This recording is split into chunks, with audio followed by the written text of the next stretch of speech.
Hello student, हम पढ़े थे क्लास 11 फिजिक्स में chapter number 2 unit and measurement. Okay, और आज के इस लेक्चर में जो हम पढ़ने वाले हैं application of dimensional analysis. Okay, और आज हम उसका थर्ड एप्लीकेशन देखने वाले हैं।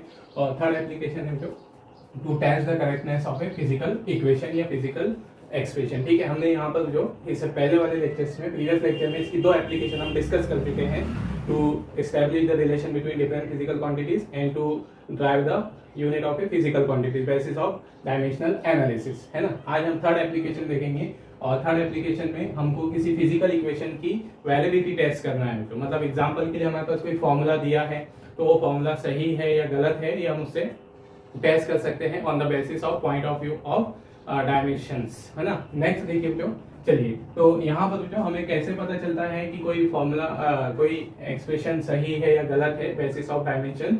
ठीक है, तो उसके लिए जो हम, ठीक है, यूज करते हैं किसका, प्रिंसिपल ऑफ होमोजेनिटी का, है ना।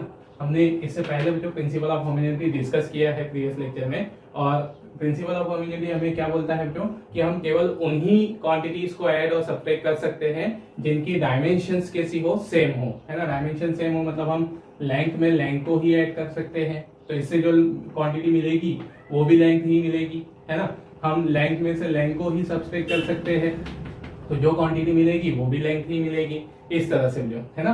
तो यहाँ पर अगर जो प्रिंसिपल ऑफ होमोजेनिटी को अगर हम देखें, तो अगर किसी फिजिकल इक्वेशन में दो या दो से ज्यादा टर्म्स ऐड हो रहे हैं, तो यहाँ हर टर्म की डायमेंशंस कैसी होती है, सेम होती है। ठीक है, मतलब कोई भी फिजिकल इक्वेशन जो आप ले लीजिए, अगर वो सही होगी, करेक्ट होगी, तो उसमें ये कंडीशन हमको हमेशा देखने को मिलेगी कि उसके हर टर्म की डायमेंशन इक्वल हो। जैसे एग्जांपल के लिए जो हमने यहाँ लिख दिया z is equal to x plus y, है ना, कोई भी इक्वेशन है। ठीक है, तो यहाँ पर इसकी जो डायमेंशन होगी, x की भी वही डायमेंशन होगी, y की भी वही डायमेंशन होगी।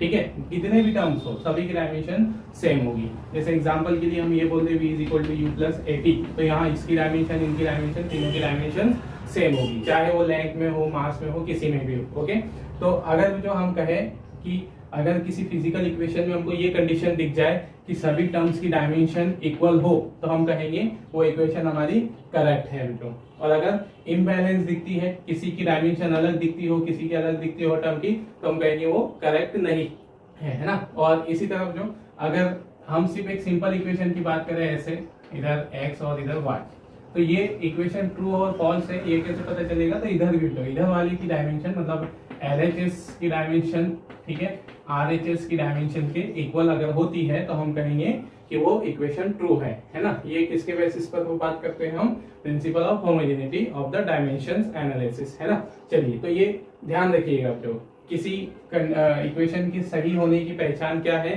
कि अगर उसमें दो या दो से ज्यादा टर्म्स हो, तो हर टर्म की डायमेंशंस, मतलब लेफ्ट साइड में, है ना, जो डायमेंशन होगी, राइट साइड में जितने भी टर्म्स होंगे सभी की डायमेंशन सेम होगी, या लेफ्ट साइड की डायमेंशन राइट साइड की डायमेंशन के बराबर रहेगी। ठीक है ना। चलिए, तो ये था जो हमारे पास प्रिंसिपल ऑफ होमोजेनिटी ही हम अप्लाई करके यहाँ टेस्टिंग ऑफ इक्वेशन करते हैं। तो ठीक है ना। चलिए, तो हमने इसको समझने के लिए एक एग्जांपल ले लिया है, और वो एग्जांपल है जो time period of simple pendulum का, है ना। Time period of simple pendulum होता है t is equal to under root 2 pi under root l by g। ठीक है, क्वेश्चन हमने बनाया है, tell the correctness of expression of time period of simple pendulum t equal to 2 pi under root l by g where symbol has their usual meaning, है ना। इसका मतलब क्या हुआ, जो where symbol has their usual meaning, मतलब जो symbol यहाँ दिए हैं वो जनरली उनका यूजुअल मीनिंग से, मतलब जो हमेशा हम उनका मीनिंग निकालते हैं। जैसे L किसके लिए है, लेंथ के लिए, है ना, तो हम L से यहाँ लेंथ ही समझेंगे। और G को जनरली भी जो हम किसके लिए यूज करते हैं, एक्सेलरेशन ड्यू टू ग्रेविटी के लिए। तो हम अगर हमको यहाँ ऐसा दिया हुआ है कि देयर यूजुअल मीनिंग, तो हम जो जनरली यूज करते हैं सिंबल, वही मतलब उसके निकाले जाएंगे। ओके, चलिए, है ना, ध्यान में रखिएगा। L किसको इंडिकेट कर रहा है, लेंथ को, G इंडिकेट कर रहा है एक्सेलरेशन ड्यू टू ग्रेविटी को। ओके, चलिए, है ना, तो हम इसको सॉल्व करते हैं, है ना। सिंपल सा है यहाँ पर t is equal to 2 pi l upon g। ठीक है, अब यहाँ जो हम क्या कर देंगे, डायमेंशंस पुट कर देंगे दोनों साइड की। ठीक है, तो यहाँ सबसे पहले तो देख ले वेयर 2 पाई क्या है, इज डायमेंशनलेस कांस्टेंट, है ना, डायमेंशन लेस कांस्टेंट, तो इसकी डायमेंशन हम नहीं रखेंगे, ठीक है ना। डायमेंशन लेस है वो तो नंबर एक सिंपल सा, उसकी कोई डायमेंशन नहीं है, ठीक है। अब हम यहाँ पर क्या करते हैं, दोनों तरफ की डायमेंशनल फॉर्मूला पुट करते हैं हर क्वांटिटी का, है ना। तो हम यहाँ लिखें on putting the dimension in, ठीक है, बोथ साइड, ठीक है। मतलब यहाँ पर जो अब कई तरीके हमको इसको सिंप्लीफाई करने के, हम थोड़ा सा लिखते हुए भी चाहते हैं सिस्टमेटिकली। मतलब आप या तो LH की डायमेंशनल फॉर्मूला अलग दिखा दो, फिर राइट हैंड साइड को ले लो, उसका डायमेंशन अलग दिखा दो, लास्ट में LHS RHS इक्वल ऐसा लिख सकते हैं, या ऐसे भी कर देते हैं ना। अब डायमेंशन पुट करना है तो डायमेंशन देखते चले। टाइम है ना, ये तो टाइम है, टाइम के लिए सिर्फ किस पर डिपेंड करेगा, T पर, है ना, ऐसा भी लिख सकते हो, ओके। या फिर M0 L0 ऐसा लगाकर हम उसको 3 के टर्म्स में भी लिख सकते हो, है ना। चलो 3, M पर डिपेंड नहीं करता, ये L पर डिपेंड नहीं कर रहा है, ये T, ओके, ये T लगा दे, पावर कुछ नहीं, मतलब यहाँ 1 होगी, तो ठीक है ना। फिर इधर 2 पाई का तो कोई डायमेंशन है ही नहीं, ऊपर लिख चुके हैं यहाँ पर, है ना। नेक्स्ट देखिए, अब डायमेंशन हम पुट कर रहे हैं L की, L मतलब लेंथ, तो ये M0 L T रेस्ट की पावर 0, यहाँ L की पावर कुछ नहीं मतलब 1 है ना। ये लेंथ की डायमेंशन हमने लिखी है बेटो, चाहे आप उसका फॉर्मूला अलग से लिखकर दिखा सकते हो। G acceleration due to gravity है, तो M0 L T रेस्ट की पावर -2, है ना। ये एक्सेलरेशन ड्यू टू ग्रेविटी का डायमेंशनल फॉर्मूला है बेटो, है ना। ये एक्सेलरेशन का हम निकाल चुके हैं उधर। अब ये साइड एज इट इज चलेगी, है ना, इसमें कुछ नहीं करना है हमें, तो M0 T rest to the power 1 या ओनली T लिख सकते हैं, ठीक है, ऐसे। अब इधर देखें यहाँ पर, तो इसको अगर इधर वाली साइड को आप सिंप्लीफाई करते हो तो क्या क्या आ जाएगा, देखो L तो 0 है ही, है ना। L जो है अपॉन में L है, L की पावर 1, तो ये L से L कैंसिल हो जाएगा, तो L की पावर भी 0 हो जाएगी, और जो T है ये T ऊपर आ जाएगा, पावर किस में आ जाएगी, +2 में हो जाएगी, तो टोटल पावर कितनी हो जाएगी, 0 + 2, इसलिए 2 आ जाएगी ना। तो अंडरस्टूड कर सकते हो इतना, तो यहाँ हो जाएगा M0 L0, अंडरस्टूड है ना, ठीक है ना। L से L कैंसिल हो गया, ठीक। फिर T यहाँ पर तो ऐसा है, T rest to the power 2 और T rest to the power -2, ये इसको ऊपर ले जाओगे आप, तो T की पावर 0 + 2 ऐसा हो जाएगा, तो T स्क्वायर हो जाएगा, ऐसा, है ना। यहाँ पर तो आप डायरेक्टली इसमें लिखो ये, ठीक है। अब यहाँ पर कितना हो गया, M0 L0 T, ओके। और इधर यहाँ देखें तो इधर T स्क्वायर है और वो रूट में है, तो रूट से बाहर आ जाएगा, यहाँ M की पावर 0 L की पावर 0, मतलब यहाँ MLT है ही नहीं, ऐसा कंसीडर करो। M की पावर 0 L की पावर 0 मतलब यहाँ पर ये है ही नहीं बेटो, सिर्फ किसको देखिए हम, T rest to the power 2, तो ये भी बाहर आ जाएगा, है ना। चलिए, तो फिर कितना बचेगा बेटा हमारे पास, M0 L0 T रूट से बाहर आ गया, ओके। ये देखिए, तो क्या कंडीशन है, डायमेंशन ऑफ LHS, ये है हमारे पास डायमेंशन ऑफ LHS, है ना, और डायमेंशन ऑफ RHS, ठीक है। तो हम क्या बोल सकते हैं, hence on the basis of principle of homogeneity given physical equation is correct, ऐसा हम लिख सकते हैं, hence on the basis of, ठीक है, principle of homogeneity, principle of homogeneity given equation is correct, okay. Given equation हमारी क्या है, करेक्ट है, सही है, ट्रू है, ऐसा, है ना। या किसके, ध्यान देना मुझे यहाँ पर, हम सिर्फ किसके पॉइंट ऑफ व्यू से करेक्ट कह रहे हैं इसको, डायमेंशन के पॉइंट ऑफ व्यू से, ठीक है।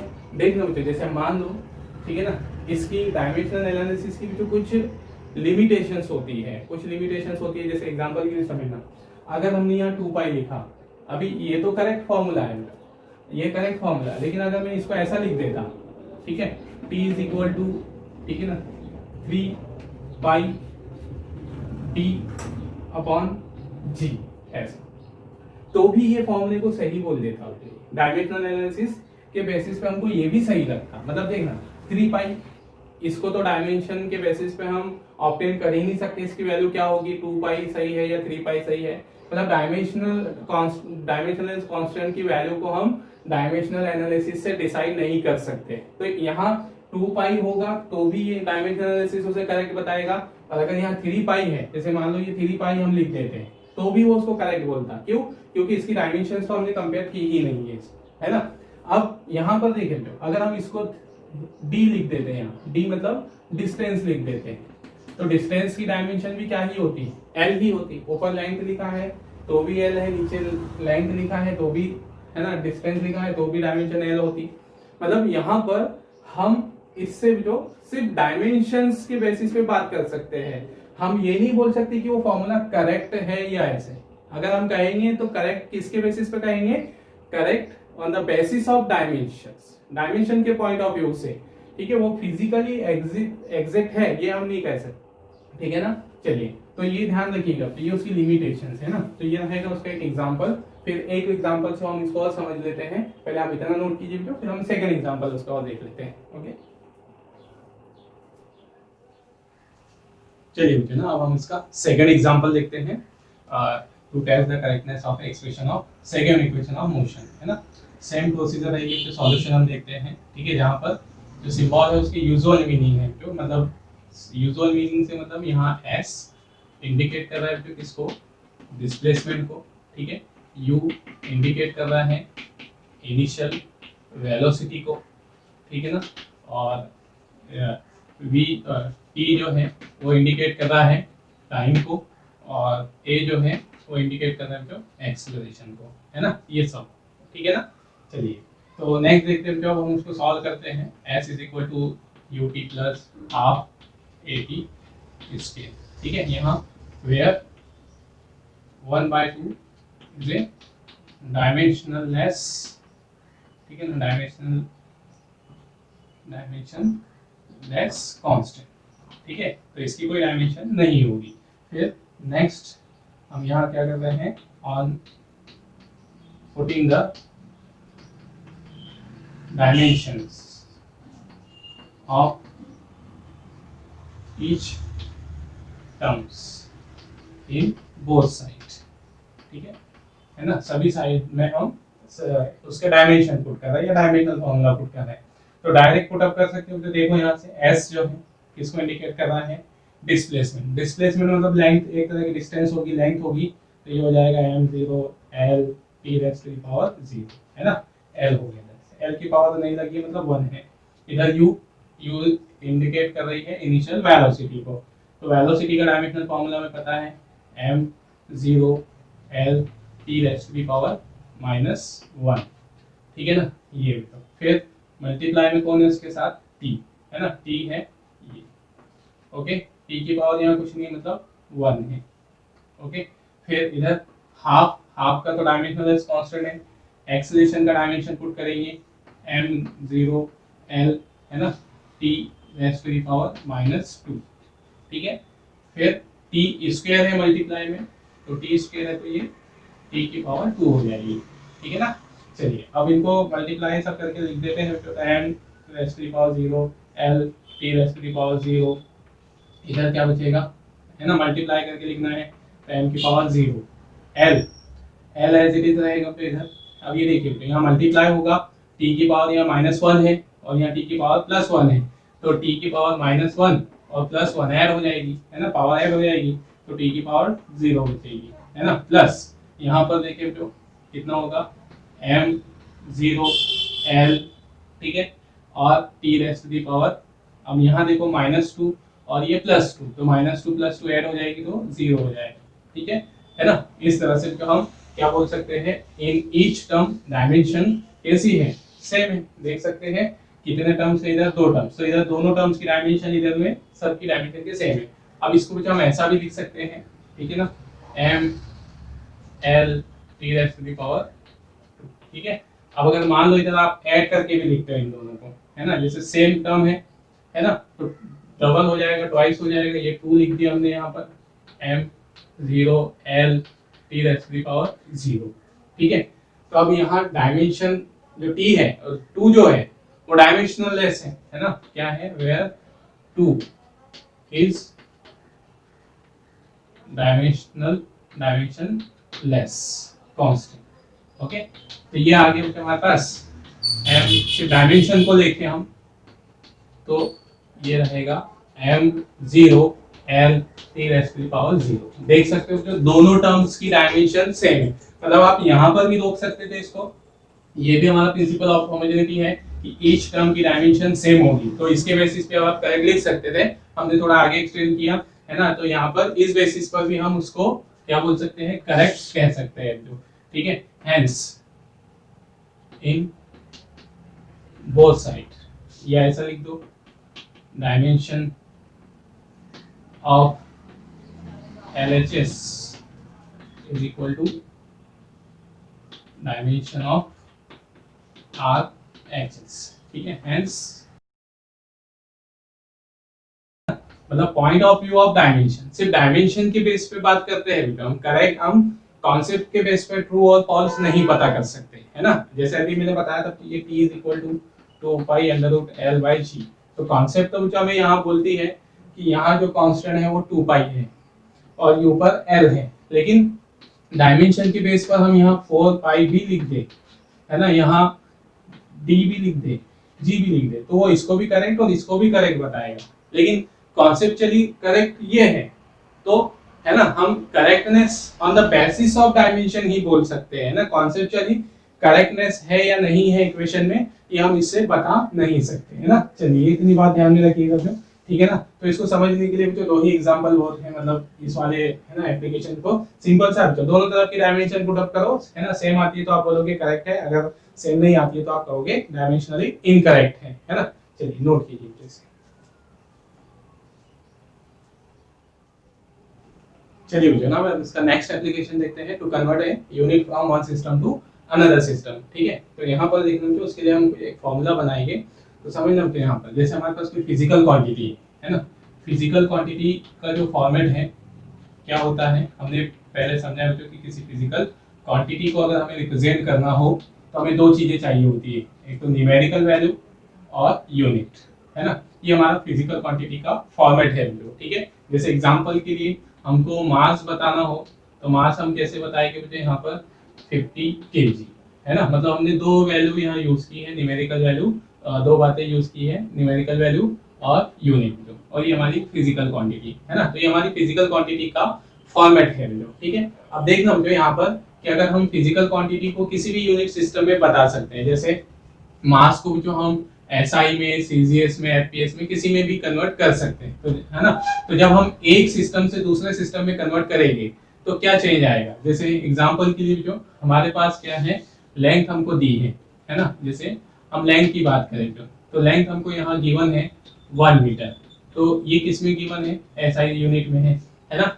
हम इसको CGS में लिख सकते हैं, तो CGS में हम इसको लिखेंगे 100 सेंटीमीटर, ठीक है। लेकिन लेंथ तो वही रहेगी, है ना। कोई एक ऑब्जेक्ट है, उसकी लेंथ चाहे हम 1 मीटर का है या 100 सेंटीमीटर का है, उसकी वैल्यू में तो कोई चेंज नहीं आ जाएगा। 100 सेंटीमीटर में बताएंगे तो ऐसा थोड़ी कि बड़ी हो जाएगी, ऐसा, है ना। तो फिजिकल क्वांटिटी को जो हम चाहे, है ना, एक सिस्टम में बताए, SI में बताए उसकी वैल्यू, या CGS में बताए उसकी वैल्यू सेम रहेगी, मतलब जो क्वांटिटी है हमारी फिजिकल क्वांटिटी उसकी वैल्यू कांस्टेंट रहेगी। जैसे एग्जांपल के लिए, तो इसका जो फॉर्मेट है, जो नया जो फॉर्मेट है हमारे पास, क्या बनेगा यहाँ पर देखना, ये पहला सिस्टम में न्यूमेरिकल वैल्यू है ना, और m क्या है, मास पहले सिस्टम में यूनिट है, ठीक है, मीटर है, फिर ये दूसरे सिस्टम में न्यूमेरिकल वैल्यू और ये दूसरे सिस्टम में यूनिट है। तो एक फिजिकल क्वांटिटी का ये फॉर्मेट भी हुआ, अगर हम उसको एक सिस्टम से दूसरे सिस्टम में बदल कर लिख रहे हैं, है ना। तो यहाँ पर हम ऐसा भी लिख सकते हैं, Q is equal to, Q मतलब क्वांटिटी को रिप्रेजेंट कर रहा है, N1 U1 N2 U2, ठीक है। ये फिजिकल क्वांटिटी का फॉर्मेट ये भी हुआ, अगर हम उसको डिफरेंट इसमें बदल कर लिख रहे होते हैं, ठीक है। तो अब देखिएगा तो यहाँ पर कि हमें अगर एक सिस्टम से दूसरे सिस्टम में कन्वर्ट करना हो, ठीक है, तो हमें सिर्फ जो यहाँ पर ये न्यूमेरिकल वैल्यू फाइंड करनी होती है। देखना यहाँ जैसे एग्जांपल के लिए जो हमारे पास 1 मीटर और 100 सेंटीमीटर लिखा है, ठीक है ना, ये तो हमको पता है अभी। अब जैसे तो यहाँ पर मास दिया है, ठीक है, मास SI सिस्टम में मास दिया हमको 1 किलोग्राम, ठीक है, और हमें लिखना है CGS में, ठीक है। तो सीजीएस में हमको यूनिट तो पता है, सीजीएस में हमें यूनिट पता है, ग्राम है, लेकिन न्यूमेरिकल वैल्यू कितनी होगी वो हमें निकालना होता है। तो न्यूमेरिकल वैल्यू जैसे ये भी हमें अभी नॉन है, 1000 हम बोल देंगे तो, लेकिन कभी कभी तो ऐसी वैल्यू आ गई, जैसे हमारे पास मान लो जो, ठीक है, ये एसआई सिस्टम में हमको लेंथ दी है 2.5 मीटर दी है, इसको हमें सीजीएस में या कोई भी सिस्टम में, है ना, इसे हमें फीट में कन्वर्ट करना है।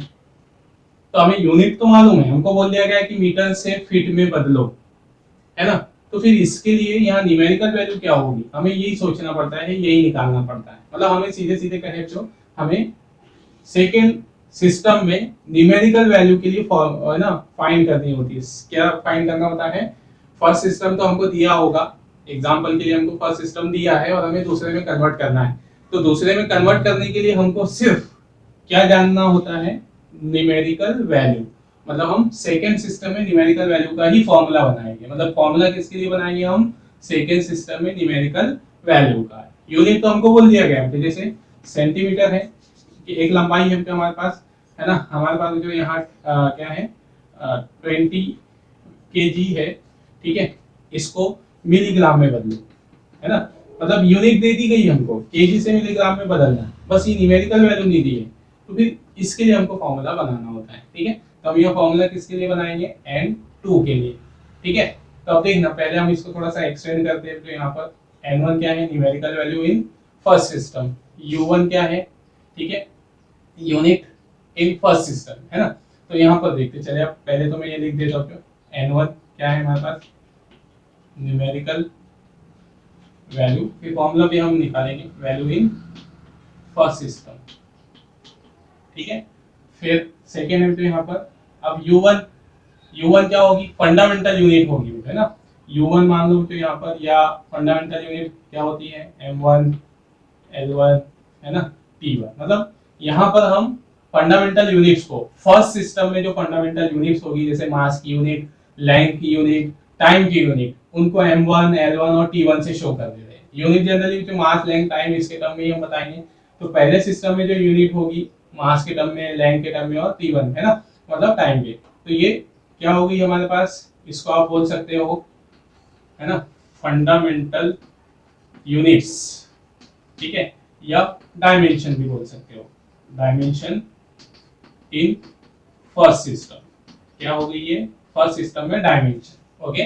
फिर इसी तरफ N2 क्या हो गया, सेकेंड सिस्टम में न्यूमेरिकल वैल्यू, है ना, ये क्या हो गई, numerical value in second system, है ना, numerical value in second system. जैसे ये दिया है ना सेकेंड सिस्टम में ये न्यूमेरिकल वैल्यू, उसको हम बोल रहे हैं, है ना। फिर यहाँ पर M2 L2 एंड T2, ये क्या होगी, fundamental units, fundamental units in, fundamental unit लिखो या डायमेंशन लिखो, जो कुछ भी लिख सकते हो आप, डायमेंशन इन सेकेंड सिस्टम, ठीक है। सेकेंड सिस्टम में डायमेंशन, सेकेंड से मतलब जिसमें कन्वर्ट करना हो उसको हम सेकेंड मान रहे हैं, ओके।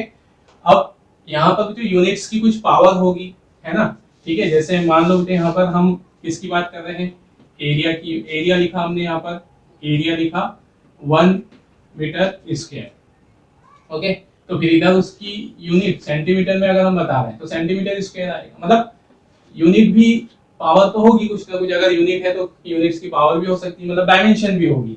तो हम यहाँ डायमेंशंस को क्या मान ले रहे हैं, तो यहाँ पर, ठीक है ना, ये and A B C are dimensions, हमने डायमेंशन भी कंसीडर कर लिया। मतलब डायमेंशन को हम ABCD से रिप्रेजेंट करेंगे, जो पावर्स होगी उनको, ठीक है। तो जो फॉर्मूला है तो वो क्या बनेगा देखना, है ना। यहाँ पर देन क्वांटिटी का फॉर्मेट क्या बन जाएगा, क्वांटिटी का फॉर्मेट N1 न्यूमेरिकल वैल्यू रहेगी, है ना।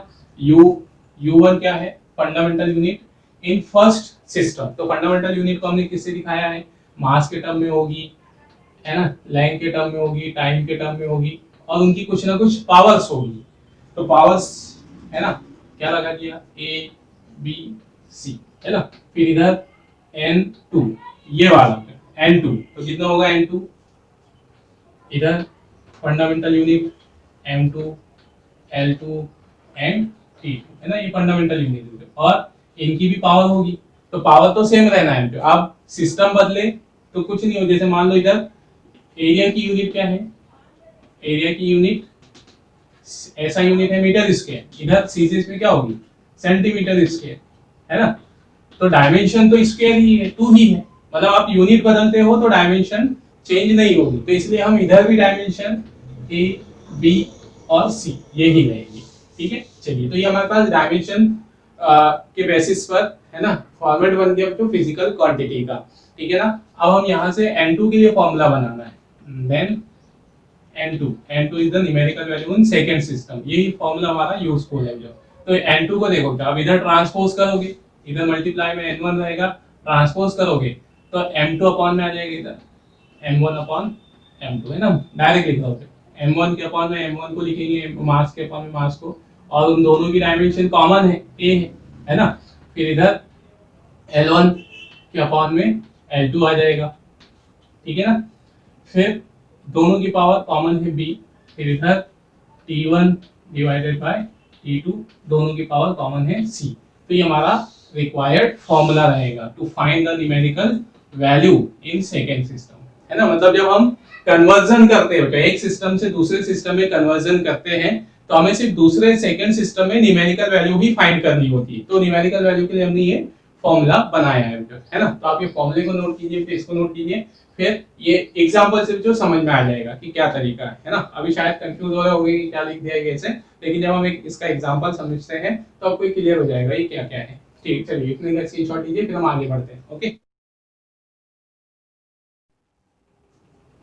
चलिए बच्चे ना, अब हम इसको एक एग्जांपल से समझते हैं। जैसे हमारे पास दिया है in CG system density of pure water is 1 gram per centimetre cube, then find its value in SI system. ठीक है, तो यहाँ पर जो हमको density of water CG system में गिवन है और उसे एसआई सिस्टम में हमें निकालना है ना। तो हमारे पास जो जो डेंसिटी है ना, देखना क्वांटिटी का जो फॉर्मेट है वो क्या होता है, ठीक है, उसी फॉर्म में हम लिख रहे हैं उसको, quantity is equal to n1 u1 है ना, n2 u2, ये हमारे पास क्वांटिटी का फॉर्मेट है जो। देयरफॉर डेंसिटी ऑफ वाटर, ठीक है, डेंसिटी ऑफ वाटर, ठीक है, तो एसआई में हम सीजीएस में क्या है हमारे पास, उसकी value 1 gram per centimetre cube है ना, ये न्यूमेरिकल वैल्यू और उसकी यूनिट।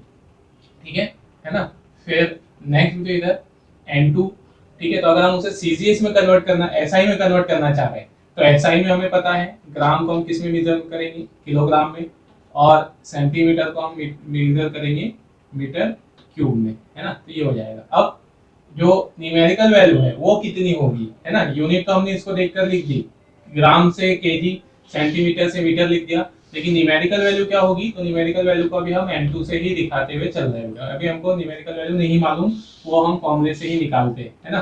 तो ये हमारे पास उसका फॉर्मेट हुआ, इसको हमने इक्वेशन फर्स्ट दिया। अब हम फॉर्मूले से n2 की वैल्यू निकालेंगे कि एसआई सिस्टम में, ठीक है ना, वो कितनी वैल्यू हमको ऑब्टेन होगी, उसको हम यहाँ पुट कर देंगे तो वो हमें एसआई में उसकी न्यूमेरिकल वैल्यू मिल जाएगी है ना। चलिए तो अब देखो तो ये फॉर्मूला है ना, इस फॉर्मूले के लिए हमको n1 m1 l1 इनकी वैल्यू चाहिए होगी।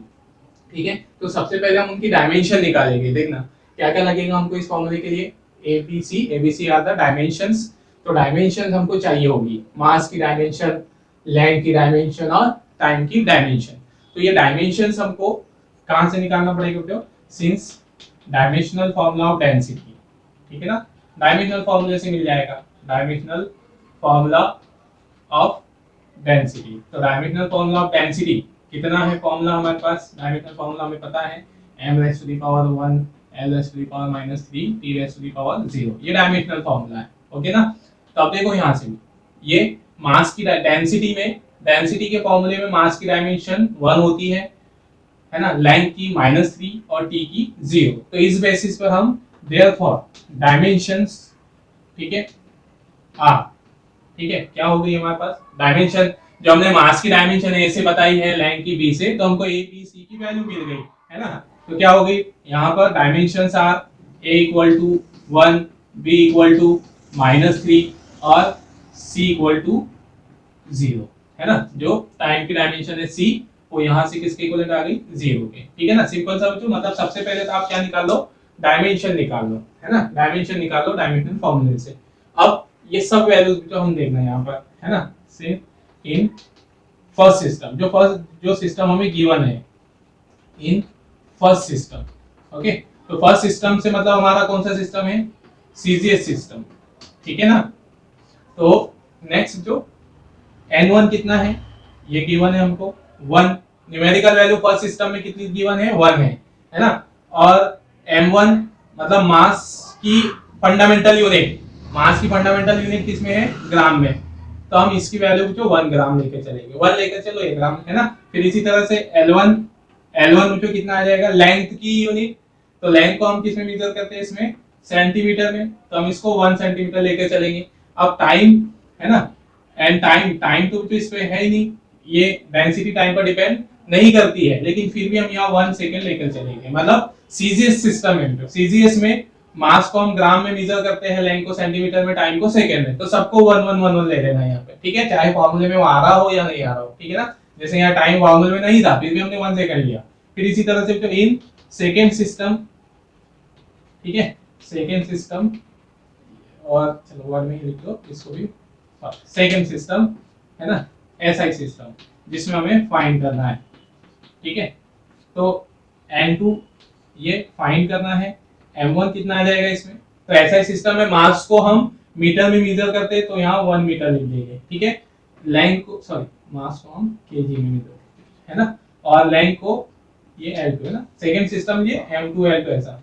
तो L2 कितना आ जाएगा, मीटर में मेजर करते हैं 1 मीटर ले लेंगे, एंड टाइम को जो इसमें हम सेकंड में मेजर करते हैं तो 1 सेकंड आ जाएगा। क्लियर, यहाँ पे क्या किया, मतलब हमने तो यहाँ पर, ठीक है, डायमेंशन निकाल दी पहले। तो डायमेंशनल फॉर्मूले से, डायमेंशनल फॉर्मूला डेंसिटी का पुट अप किया, उससे कंपेयर करके ए बी सी डायमेंशन उनको मिल गई। फिर सीजीएस सिस्टम में सबकी वैल्यूज दे दी, न्यूमेरिकल वैल्यू 1 गिवन है यहाँ पर, है ना। मास को मेजर करते हैं हम ग्राम में, तो 1 ग्राम, लेंथ को मेजर करते हैं सेंटीमीटर में, और टाइम को सेकंड में। इस तरह से एसआई में भी हम मास को मेजर करते हैं केजी में, है ना। ये m2 L2 ये क्या है, ये फंडामेंटल यूनिट्स है। तो एसआई सिस्टम में फंडामेंटल यूनिट मास की केजी होती है, लेंथ की मीटर होती है, और टाइम की सेकंड होती है। तो ये हमने सब लिखा है। अब सीधे ये फॉर्मूले में पुट करना है हमको वैल्यू जो, ठीक है। Now numerical value in second system, ठीक है ना, numerical value in SI system या सेकंड सिस्टम। तो ये फॉर्मूला यहाँ लिखा है। तो अब सीधा ये फॉर्मूला पहले से हमारे पास लिखा है, इस फॉर्मूले में वैल्यू पुट करना है, सिंपलीफाई करना है और आंसर लाना है ना। तो थोड़ा सा इसको जगह के लिए जो मिटा के ऊपर लिख देना होगा। n2 हो जाएगा हमारे पास n1, ठीक है, m1 अपॉन m2, इसकी dimension a, l1 upon l2 dimension b, and t1 upon t2 dimension हो गई c। ठीक है, ये हो गई, है ना। अब सीधे वैल्यूज रखना है, n2 निकालना है, n1 है 1, ठीक है, m1 कितना है, m1 है 1 ग्राम, ठीक है ना, m1 ये 1 ग्राम है, ठीक है। m2 है 1 kg, उसकी डायमेंशन a है, a की वैल्यू यहाँ से कितनी है, 1 है, ओके। फिर L1 क्या है, तो L1 को सेंटीमीटर, 1 सेंटीमीटर है ना, यहाँ से। L2 कितना है, 1 मीटर है, ये 1 मीटर, और उसकी डायमेंशन b की वैल्यू हमारे पास है -3, ठीक है, -3। फिर T1 है 1, T1 जो कितना हमारे पास 1 सेकेंड, है ना, ये 1 सेकेंड, ठीक है। फिर इसमें सीजीएस में भी 1 सेकेंड है, ऐसे ही लिखते हैं सिर्फ ओनली सेकेंड के लिए। और c की वैल्यू कितनी है, 0, है ना। मतलब ध्यान देना, डायमेंशन भले ही यहाँ डेंसिटी भले ही t पर डिपेंड नहीं करती हो, है ना। तो नहीं करती हो तो हम यहाँ सोच रहे हैं हमने फिर टाइम लिया ही क्यों, लिखा ही क्यों। तो अगर डिपेंड नहीं करती है तो ऑलरेडी उसकी पावर 0 आ जाएगी, तो उसे हम यहाँ लिख कर चले तो भी कोई इफेक्ट नहीं पड़ेगा, ठीक है ना। ये आगे अब सिंप्लीफाई करते चले तो n2 ये 1 है ना, 1 ग्राम, हम 1 kg को ग्राम में कन्वर्ट कर दे तो 1 kg इसके बराबर हो जाएगा 1000 ग्राम के, है ना, पावर 1 ही रहेगी। फिर इधर 1 सेंटीमीटर, इधर मीटर को कन्वर्ट कर देते सेंटीमीटर में, तो ये 100 सेंटीमीटर हो जाएगा। मतलब यूनिट कन्वर्जन कर रहे हैं, मीटर को सेंटीमीटर में, ये सेकंड तो सेकंड ही रहेगा, इसकी पावर -3, सेकंड को 1 सेकंड और ये 1 सेकंड, है ना, 0, ठीक है। अब n2 ये 1, ठीक है, ग्राम से ग्राम कैंसिल, यहाँ बचेगा 1/1000 की पावर 1 है ना, और 1/100 इसकी पावर सेंटीमीटर से सेंटीमीटर कैंसिल, पावर हो गई -3 इधर है ना, 1 से सेकंड कैंसिल, 1 की पावर 0। ओके, चलिए अब m2 सिंप्लीफाई करते ही जाना है हमको यहाँ पर अब, है ना, तो ये 1/1000 हो गया, ठीक है ना, पावर 1 है। फिर इसको देखो 100 अपॉन में है, 100 को हम ऊपर ले जाके लिख सकते हैं माइनस, ठीक है, -1। ओके, 100 की पावर -1 हो गई, और ये ऊपर -3 और ये 1, ठीक है ना, तो 1 इसकी पावर 0 है तो 1 ही आंसर आएगा। ठीक है, अब देखें यहाँ m2 ये हो गया 1/1000, ये 1 लिखने की जरूरत नहीं। अब ये 10 की पावर कितनी, 100 की पावर कितनी होगी, -1 इंटू -3, तो ये 3 होगी, इंटू में 1, ठीक है, तो m2 हो गया हमारे पास जो 1000, 1/1000, 100 इंटू 100 इंटू 100 है ना, 3 टाइम्स। ओके, तो ये कैंसिल हो गया यहाँ से, है ना, ये m2 कितना बचा हमारे पास 1000, m2 की वैल्यू मतलब ऐसा सिस्टम में 1000 आएगी इनका न्यूमेरिकल वैल्यू, तो यहाँ पर बाय इक्वेशन फर्स्ट, ये बाय इक्वेशन फर्स्ट है हमारे पास क्या है यहाँ पे, जो 1 gram per centimetre cube equal to, है ना, n2 की वैल्यू 1000 आ गई, तो ये हो गया 1000 kg पर मीटर क्यूब। ओके, ये आ गया, मतलब ऐसा ही सीधे सिस्टम में density 1 gram per centimetre cube है, तो एसआई में उसकी वैल्यू आ गई 1000 kg पर मीटर क्यूब, है ना, तो इस तरह से हमने उसको एक सिस्टम से दूसरे सिस्टम में उसकी वैल्यू फाइंड कर ली है, जो है ना। फिर से एक बार शॉर्ट में बता दूं तो क्या करना है, ठीक है ना, पहले तो डेंसिटी का हमको क्या निकालना है, क्वांटिटी को इस फॉर्म के अकॉर्डिंग लिखना है, ठीक है, ऐसे बस ये n2 की वैल्यू हमको निकालनी होती है। फिर डायमेंशनल फार्मूला तो रखना है, जिस भी क्वांटिटी को कन्वर्ट करना है, तो डेंसिटी का डायमेंशनल फार्मूला रखा, उससे डायमेंशन जो हमने a b c से दिखाई है उसकी वैल्यू निकाल लेनी है। फिर सीधे सिस्टम में डायमेंशन ले लेना है, n1 को गिवन होगा हमको, पहले सिस्टम में न्यूमेरिकल वैल्यू गिवन होगी m1, है ना, क्या हो जाएगा, मतलब पहले सिस्टम में मास को हम किस में मेजर करेंगे, ग्राम में, तो 1 ग्राम ले लेना है, लेंथ को सेंटीमीटर में, तो 1 सेंटीमीटर ले लेना है, टाइम को मेजर करेंगे सेकंड में, तो 1 सेकंड ले लेना है। फिर सेकंड सिस्टम जो हमारा एसआई सिस्टम है, इसमें मास को मेजर करेंगे केजी में, तो 1 केजी ले लेना है, लेंथ को मेजर करेंगे मीटर में, तो 1 मीटर ले लेना है, टाइम को 1 सेकंड में, फिर ये फॉर्मूले में वैल्यू पुट करना है, सिंपलीफाई करना है, n2 की वैल्यू आ जाएगी, है ना। तो ये रहा हमारे पास उसका एप्लीकेशंस विद एन एग्जांपल, है ना। चलिए इसको नोट कीजिए। चलिए बच्चों ना, इसका एक और एग्जांपल हम देखते हैं, है ना, इसी तरह कन्वर्जन का। तो सेकंड एग्जांपल है, इन SI system unit of work is joule, है ना, वर्क की यूनिट दी है joule, find its value in CGS system, है ना, सीजीएस सिस्टम में उसकी यूनिट होती है अर्ग, तो हमें जूल की वैल्यू अर्ग में फाइंड करनी है ना, मतलब जूल की जो वैल्यू है वो अर्ग में कितनी आएगी, तो उसे हमें निकालना है। तो हमको यहाँ से क्या दिया है, एसआई सिस्टम में unit of work is joule, तो जूल को अर्ग में बदलना है, तो 1 जूल को हम अर्ग में बदलेंगे, है ना। चलिए, तो यहाँ पर जो क्वांटिटी का फॉर्मेट हमारे पास ये है n1 u1 n2 u2 as it is लिखा हुआ है पहले, है ना, क्वेश्चन से। अब डेंसिटी ऑफ यहाँ पर देखना है ना, क्वांटिटी क्या है हमारे पास, यूनिट ऑफ वर्क, ठीक है ना, तो यहाँ पर वर्क की बात हो रही है, तो वर्क को हम क्या लिखेंगे, ठीक है, एसआई सिस्टम में, है ना, 1 वैल्यू नहीं दी है मतलब 1 मान ले, और ये जूल, और इधर n2 ये फाइंड करना है, और सेकंड में यूनिट सीजीएस में यूनिट क्या गिवन है, अर्ग गिवन है ना, ये हो गई हमारी इक्वेशन फर्स्ट, मतलब वर्क की यूनिट जो है हमको क्या गिवन है, जूल मालूम है, जूल बोला है बस, लेकिन 1 हमने हमारे मन से लिया, ठीक है ना, तो जूल बोले या 1 जूल बोले, और इधर अर्ग में निकालना था तो उसकी न्यूमेरिकल वैल्यू देखना है, ठीक है। तो अब सेम वही प्रोसीजर, जो सबसे पहले हम क्या निकालते हैं, डायमेंशंस, तो डायमेंशन निकालने के लिए, है ना, डायमेंशनल फॉर्मूला हम वर्क का यूज करेंगे। Now dimensional formula of work, तो वर्क का डायमेंशनल फॉर्मूला क्या होता है, यहाँ लिख लेते हैं, dimensional formula of work m l raise to the power 2 t raise to the power -2, है ना, m की पावर कुछ नहीं मतलब 1 है, ठीक है, ये हो गया डायमेंशनल फॉर्मूला।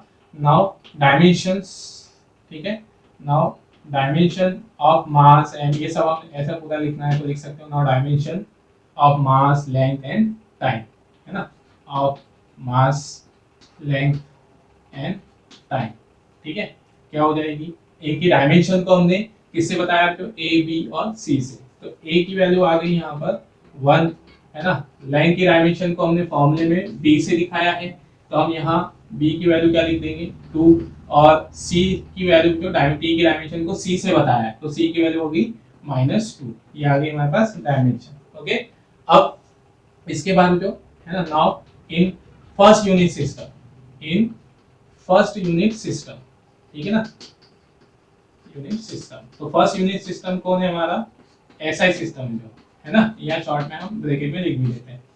तो अब हमको फर्स्ट सिस्टम में क्या क्या गिवन है, न्यूमेरिकल वैल्यू कुछ नहीं था, 1 मान लिया हमने, 1 गिवन है। अब मास m1 की वैल्यू, मतलब मास क्या है, m1 क्या है, m1 हम बोल रहे हैं जो फंडामेंटल यूनिट ऑफ मास।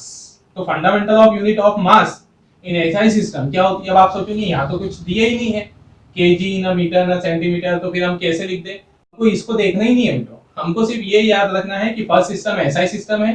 तो एसआई सिस्टम में हम मास को किस में मेजर करते हैं, तो हम लिखेंगे केजी, और न्यूमेरिकल वैल्यू इसकी 1 लिखेंगे, ठीक है, 1 ही लेना है। ठीक, दूसरा L1 लाइन को किस में मेजर करते हैं एसआई सिस्टम में, तो मीटर में, तो हम यहाँ लिखेंगे 1 मीटर है ना, और टाइम को मेजर करते हैं हम 1 सेकेंड में, ठीक है ना, तो ये आ गया 1 सेकेंड। फिर इसी तरह से जो इन सीजीएस सिस्टम है ना, सेकेंड सिस्टम जो है हमारा है ना, सेकेंड सिस्टम क्या है, सीजीएस सिस्टम, ठीक है। तो सीजीएस सिस्टम में m2 की वैल्यू है, ये फाइंड करनी है हमें। m2 की जो वैल्यू है, सीजीएस सिस्टम में मास को किस में मेजर करते हैं, तो मास को मेजर करते हैं हम ग्राम में, तो यहाँ 1 ग्राम ले लेंगे जो है ना। लाइन को L2 को लाइन को हम मेजर करते हैं सेंटीमीटर में, तो 1 सेंटीमीटर ले लेंगे। यहाँ पर टाइम T2 को जो हम सेकंड में मेजर करते हैं, तो 1 सेकंड के लिख लेंगे। ओके, ये आ गई हमारे पास है ना। नेक्स्ट देखिए जो अब डायमेंशनल फार्मूला हमारे पास, सॉरी हमें सेकंड सिस्टम में न्यूमेरिकल वैल्यू निकालनी है, ठीक है। तो now numerical value in SI second system, यहाँ इस बार कौन है, सीजीएस सिस्टम। ये फार्मूला एज इट इज पहले के क्वेश्चन से लिखा हुआ है, ठीक है ना। चलिए अब ये है जो हमारे पास वैल्यूज रखना है, सेम प्रोसीजर है। n2 ठीक है, n1 की वैल्यू है 1, m1 कितना है हमारे पास, तो 1 kg, ठीक है, और ये 1 ग्राम, ठीक है। पावर a है, a मतलब डायमेंशन a है, तो a की वैल्यू यहाँ से 1 होगी, ठीक है। फिर L1 क्या है, तो L1 जो हमारे पास है, L1 कितना है, ये मीटर। सिंपल सा, तो पहला सिस्टम ऐसा ही है, तो यहाँ लाइन को मीटर में मेजर करेंगे, 1 मीटर ले लेना, उधर नहीं भी देखे तो समझ में आ जाएगा। L2 क्या है, सेकंड सिस्टम है सीजीएस, तो यहाँ 1 सेंटीमीटर। ओके, डायमेंशन क्या होगी यहाँ पर, b है ना, 2। ओके, फिर नेक्स्ट एसआई सिस्टम में 1 सेकेंड, और सीजीएस में भी 1 सेकेंड, और c डायमेंशन ऑफ टाइम क्या है, c है, ये -2 है, तो ये -2, ठीक है ना। चलिए अब सिंपलीफाई करते हैं, हम जो कन्वर्ट करते चलो, n2 1, ठीक है ना, n2 ये 1। अब 1 kg को हम 1000 ग्राम लिख सकते हैं, है ना, मतलब बड़ी यूनिट को स्मॉलर में बदलना है। ये अपॉन में 1 ग्राम, इधर आ गया 1, फिर इधर 1 मीटर को 100 मीटर सेंटीमीटर लिख सकते हैं। कन्वर्ट कर दिया है बड़े यूनिट को छोटे में, 1 सेंटीमीटर को 1 सेंटीमीटर ही रहने देंगे, पावर है 2, इधर 1 सेकेंड, इनका तो कन्वर्जन करना ही नहीं है, 1 सेकेंड ही रहेगा, -2। ओके, अब है ना, ग्राम से भी ग्राम कैंसिल, वैल्यू लिख के चले n2 ये 1, ठीक है, ऊपर लिखे होगा 1000 है ना, ग्राम से ग्राम कैंसिल, उसकी पावर 1, ठीक है। इधर सेंटीमीटर से सेंटीमीटर कैंसिल, 100 उसकी पावर क्या बची 2 है ना, फिर इधर 1 है ना, सेकेंड से सेकेंड कैंसिल, 1 बचा, 1 इसकी पावर -2, ठीक है। तो n2 हो गया, ये हो गया जो 1000 है ना, और ये कितना है हमारे पास 10 की पावर 2 है, ओके ना, तो 100 × 100, ओके। और इसकी वैल्यू कितनी आएगी, 1 की कोई भी पावर हो 1 ही आंसर आता है ना। कैसे आया, जैसे आप सोचेंगे पावर -2 है तो कैसे, तो देखो 1 की पावर -2 है, आप उसको ऐसा लिख सकते हो 1 की पावर अपॉन में करके 2, तो 1/1 ही आएगा, है ना, तो आंसर 1 ही आएगा। तो 1 की पावर माइनस हो या प्लस हो, उससे कोई फर्क नहीं पड़ना है, तो माइनस ये आ गया 1, ठीक है। तो कितना आंसर आया हमारे पास, n2 = 10 की पावर है ना, ये 1000 और ये 4 10 की पावर 7, तो n2 आ गया हमारे पास 10 की पावर 7 बाय इक्वेशन 1। ठीक है, इक्वेशन फर्स्ट से। तो क्या है इक्वेशन फर्स्ट, ये एसआई सिस्टम में वैल्यू दी है 1 जूल और है ना N2 इंटू अर्थ। ओके, तो 1 जूल N2 मतलब 10⁻⁷ अर्थ, ये आ गया। मतलब सीजी सिस्टम में 1 जूल की वैल्यू जो 10⁻⁷ अर्थ होगी, है ना, 10⁻⁷ अर्थ। तो इस तरह से ये रहे इसके एग्जांपल, है ना। इसके और जो बुक्स में बहुत सारे एग्जांपल्स दिए होंगे, आप उसको सिंप्लीफाई करके देखना और अच्छी प्रैक्टिस हो जाएगी, है ना। चलिए नोट कीजिए।